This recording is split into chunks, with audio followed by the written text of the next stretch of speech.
Gospel of the Lord. You may be seated. As I was saying at the beginning, today we celebrate this great, great daughter of Philadelphia, St. Katherine Drexel, where we have her depicted in that image over there.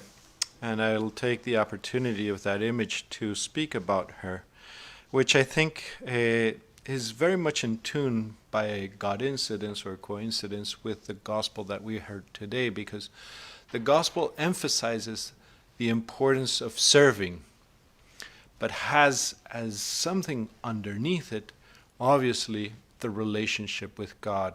Jesus understands his life as coming to serve others because he understands his relationship with God. And I think that is very well depicted in the image we see right there. There we see at the top the Eucharist, the Holy Sacrament, and for Katherine Drexel and for the community of women that she founded, this was absolutely the center of their life. Everything was aligned with the Eucharist, which is so, that's why her community is called of the Blessed Sacrament. And we see it on the other side in her symbol, the top one to the second one from the right to the left, how she has the Eucharist as one of the symbols of her life.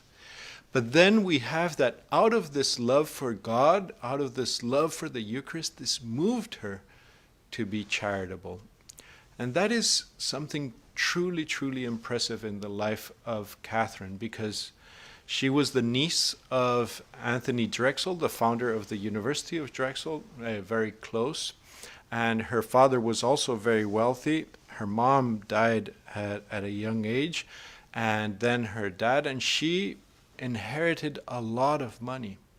She wasn't even Catholic. She converted into Catholicism and then found her calling to be a religious sister.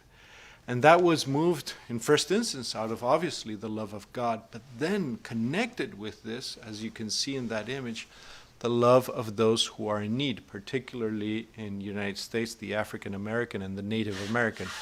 It is very beautifully depicted in that picture over there, two very important things. One, if you can see, even though the children are of different statues, they have like different blocks underneath themselves, because the idea she had is that everybody is equal, independent of their race, something that not so many people would agree with her at that time. And not only that, there's this beautiful embrace, how she embraces them, how she loves them equally, but also the African American kid has a book in his hand, and on the other side we can see a book as well, because one of the things she thought was so important to be able to serve the poor was through education.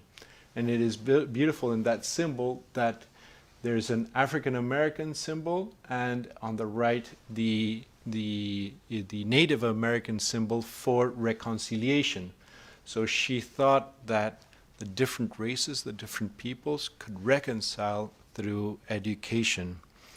So this is the wonderful and beautiful life of one person who moved out of the love of God, who moved out of the experience of God, decided to serve him in those who are needy. And boy, did she do a good job. She did an amazing, amazing job. Truly, truly wonderful. So maybe our something for us to reflect is just be moved by her love of God and how she put aside the things of the world. She was a billionaire. She was one of the most, if not the most wealthy woman in Philadelphia. And she put aside all of that and put all of that to the service of God and those that God loves.